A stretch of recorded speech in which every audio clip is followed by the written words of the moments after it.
What's up, Swifties? I'm Carrie. And I'm Kathleen. Welcome back to our final episode of Taylor Time. Today we're analyzing I Can Do It with a Broken Heart. Alright, so this song is off of Taylor Swift's brand new era, The Tortured Poets Department, and this album was released on April 19th, 2024, so it fits in perfectly with our timeline here because we get to end the year with a brand new album. But basically, it's a big, unfiltered and kind of, ironic album on the, 5 stages of grief that Taylor Swift has went through that comes with being in, the light of fame in the music industry, the joy and the honeymoon phase in new relationships, but especially the trauma and heartbreak that comes with coming out of, a long-established relationship. Taylor's used to giving us a glimpse into her personal and, romantic life with the diaristic way that she writes most of her albums. Due to her almost 7-year-long relationship with British actor Joe Alwyn and on and off fling with British musician Maddie Healy, she released this album to give us a glimpse into kind of what it's like to deal with the emotion and the heartbreak that follows both of those relationships ending. The Tortured Poets Department era is marked by the chaos of the transitional period of Swift's life that she's recently gone through. She depicts herself as more mentally unstable than we've seen her in the past, but acknowledges that her manic episode was brought on by herself while she was on the Eras tour. And now she's also bringing in what people assume to be the Travis Kelce romance. Alright, so the title itself, The Tortured Poets Department, some fans think is a play on Joe Alwyn's leaked group chat called The Tortured Man Club, because a lot of these songs are focused on Joe Alwyn. But in a more general perspective, fans also assume that it's kind of a play on her status as a poet because she's a really talented song lyricist and the trauma and heartbreak that she's endured these past couple of years here with all of her different relationships. In this album, it's a lot different than what we've seen Swift do a lot in the past. Most of the songs have a slow to mid-tempo synth beat and involve piano or guitar.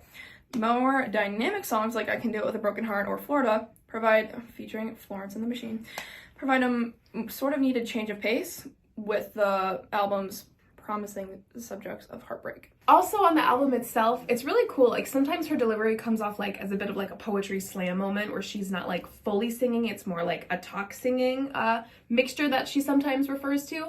So I also think that's a really cool aspect. However, though, we also have a little award section here, but this album came out 11 days ago, so it hasn't won any official awards yet, but it has set a lot of records. So a couple to note is that it was the biggest Billboard debut of Swift's storied career. She was the first artist in the modern era to release 7 different albums that have each sold at least 1 million copies in a single week. It is also officially the most streamed album ever.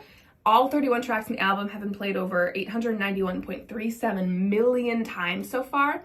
It has the record for the most vinyl sales, and it's Spotify's biggest streaming debut ever. So 11 days into this, Taylor Swift is already chopping charts, which is kind of incredible. She's unreal. In the song I Can Do It With a Broken Heart, which is what we're going to be trying to focus on today, Swift ventures into how attaining such an unprecedented and unknown amount of fame has really affected her in a raw and personal way.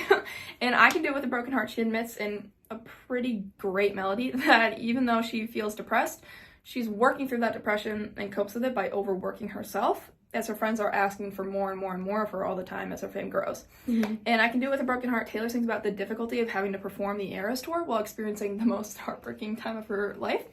And alluding to the reality, she says, I can read your mind. She's having the time of her life.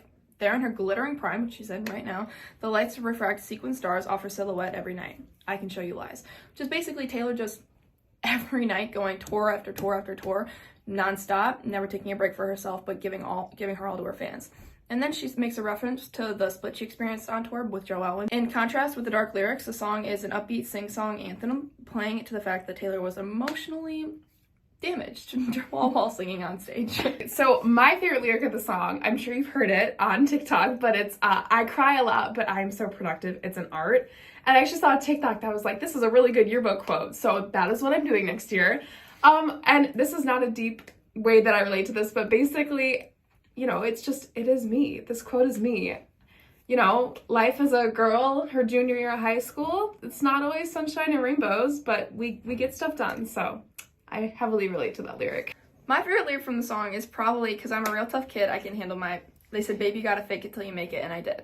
I think growing up, especially in this time and age, there's so much focus on mental health, but not enough focus on mental health to be able to put yourself out there with it. So for Taylor to say that she's been through a lot, she's handled a lot, she's been told to fake it till she makes it, and she's listened, it just really resonates with, I feel like, me and a lot of other people as well. My personal rating of the song is about like a 9 out of 10. It's one of my favorite songs off of her new album, and I love how it is so personal to her. And I know a lot of her songs are about like breakups, but when you think about it, they don't really reveal that much about her or her mental state. But this song is like such an introspective look, so I think that's cool. The first time I listened to it, I really liked the beat. However, the lyrics can get a little like, oh, and it almost makes you feel bad for being a Swiftie, because she kind of, you know, mentions how the crowd's always chanting for more, but how that really does take a toll on her mental health. So 9 out of 10 just because of that last part. I'd also give it a 9 out of 10 just because I feel I resonate with what Carrie said, but I feel like she says she can do it with a broken heart. She's not doing it because she has to. She's doing it because she loves like satisfying her fans and giving them all that she has. And even though it's not the healthiest way to cope with what she is going on with right now, what she has going on right now, it's how she's happy coping. Thank you for joining us for our last Taylor time of the year. Stay Swiftie!